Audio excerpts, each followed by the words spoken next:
नमस्कार दोस्तों, आप देख रहे हैं चित्रकथा टीवी।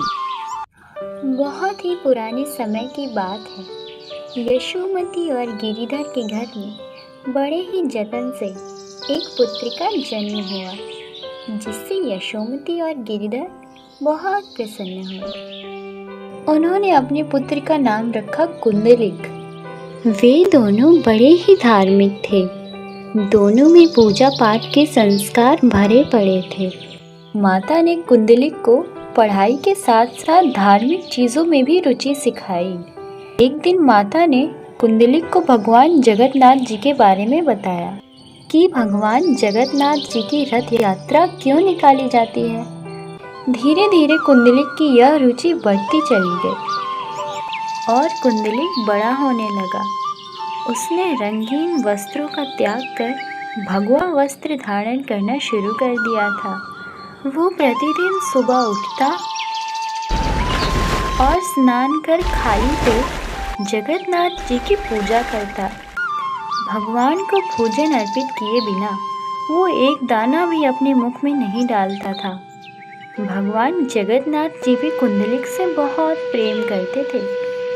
एक दिन कुंडलिक के माँ बाप की अज्ञात कारण से मृत्यु हो गई, जिसके बाद कुंडलिक की कोई शेष जिम्मेदारी नहीं रही और उसने घर का त्याग कर वन प्रस्थान करने का विचार किया। वहाँ पर वो भगवान जगन्नाथ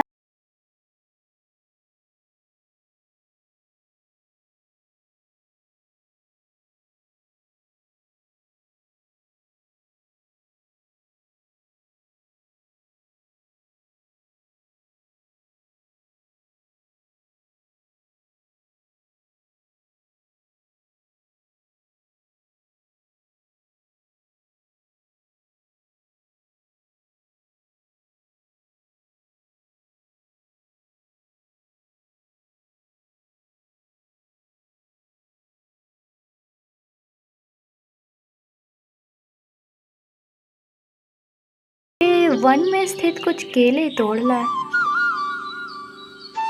और साथ ही सभी ज़रूरी वस्तुएं इकट्ठा कर केलों से उसका हलवा बनाने का विचार किया। उन्होंने बड़े ही प्रेम तथा आदर के साथ जगन्नाथ जी का ध्यान करते हुए हलवा तैयार किया और वो उसे लेकर जगन्नाथ जी के मंदिर गए। पर मंदिर के अंदर प्रवेश करने से पूर्व ही बड़े पुजारी ने कुंडलिक को रोक दिया और कहा कि बाबा, अपने साथ यह भोजन आप अंदर नहीं ले जा सकते। कुंडलिक ने कहा, मैंने यह भोजन मेरे नाथ के चरणों में अर्पित करने के लिए बनाया है, इसीलिए कृपया कर मुझे इसे अंदर ले जाने दीजिए। पर बड़े पुजारी ने उनकी एक ना सुनी और कहा, मंदिर के बाहर बना हुआ भोजन हम हमारे जगन्नाथ जी को अर्पित नहीं कर सकते। यह हमारे नियमों के खिलाफ है, इसीलिए आप इसे अभी इसी वक्त बाहर छोड़ दीजिए। जिससे कुंडलिक बहुत निराश हुए, क्योंकि उन्होंने यह भोजन अंतिम बार श्री जगन्नाथ जी को खिलाने के लिए तैयार किया था।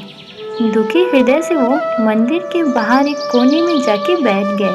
ओम श्री जगन्नाथाय नमः। ओम श्री जगन्नाथाय नमः। थोड़ी देर बाद जब मंदिर का पर्दा हटाया गया, तब बड़े पुजारी ने पाया कि जगन्नाथ जी अपने स्थान पर नहीं हैं। जबकि सुबह तो वे तैयार कर वस्त्र पहनाया गया था, तब तो वे गर्भगृह में ही थे, पर अब वे अपने स्थान से गायब हो चुके थे। जिससे पुजारी बाबा बहुत आश्चर्यचकित हुए। रथ यात्रा का समय हो चुका था, सभी भक्तगणों की भीड़ लगी हुई थी। अब पुजारी बाबा और भी ज़्यादा घबरा गए कि वो सभी भक्तगणों को क्या जवाब देंगे। जगन्नाथ जी की मूर्ति भला कौन चुरा सकता है। मूर्ति की बहुत खोज की गई, परंतु वह कहीं नहीं मिले। अब यात्रा को विलम्ब होने लगा था, जिससे लोगों की भीड़ बेचैन होने लगी थी। तभी अचानक बड़े पुजारी जी वहीं मूर्छित होकर गिर पड़े। तभी उनके स्वप्न में श्री जगन्नाथ जी प्रकट हुए और उन्होंने कहा, मैं रथ की यात्रा नहीं करूँगा। पुजारी जी ने कहा, नाथ, आप ऐसा क्यों कर रहे हैं? आज तक आपने कभी ऐसा नहीं किया, फिर अब क्यों? तब जगन्नाथ जी ने कहा, तुमने आज मेरे प्रिय भक्त कुंडलिक का अपमान किया है। उसने मेरे लिए इतने प्रेम से भोजन तैयार किया था, क्या तुम वह भोजन मुझे भेंट नहीं कर सकते थे? यह जो नियम बनाए गए हैं, या मुझे मेरे भक्तों से मिलने से जुदा नहीं कर सकते। वह मेरा सच्चा भक्त है, कोई नियम मेरे भक्तों को मुझसे मिलने से बांध नहीं सकता। इसीलिए जब तुम मेरे प्रिय भक्त का भोजन मुझे प्रसाद में अर्पित नहीं करोगे, तब तक मैं रथ की यात्रा नहीं करूँगा। इतना कहकर जगन्नाथ जी अंतर्धान हो गए। पुजारी जी को तुरंत होश आ गया और उन्होंने कुंडलिक को खोजकर उनसे क्षमा मांगने का सोचा। वह इधर उधर लगे कुंडलिक को ढूंढने, पर जैसे ही मंदिर के बाहर गए, उन्होंने देखा कि कुंडलिक एक कोने में बैठे हुए हैं। तब वे तुरंत उनके पास गए और कहा, मुझे क्षमा कर दीजिए, मुझसे बहुत बड़ी भूल हो गई जो मैंने आपका प्रसाद ठुकराया। यह कहकर पुजारी जी ने तुरंत कुंडलिक के द्वारा बनाया हुआ केले का हलवा श्री जगन्नाथ जी के स्थान पर रख दिया और पर्दा पूर्णतः बंद कर दिया। जिसके थोड़ी ही देर बाद जगन्नाथ जी पुनः अपने स्थान पर आ विराजे, जिससे पुजारी जी को बहुत बड़ी सीख मिली। अब पर्दे हटा दिए जा चुके थे, क्योंकि जगन्नाथ जी ने हलवे को स्वीकार कर लिया था।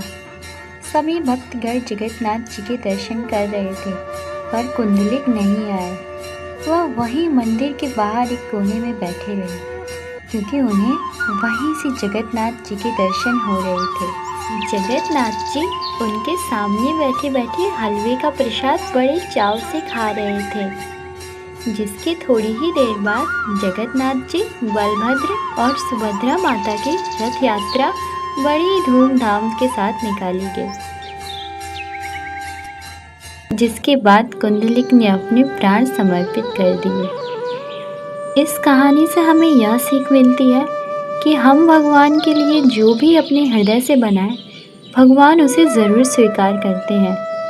भले ही वो चीज़ मामूली हो, पर मन से बनाई हुई चीज़ को भगवान ज़रूर स्वीकार करते हैं, क्योंकि भगवान को कोई सोने की इमारत नहीं चाहिए, उन्हें तो भक्तों का प्यार चाहिए।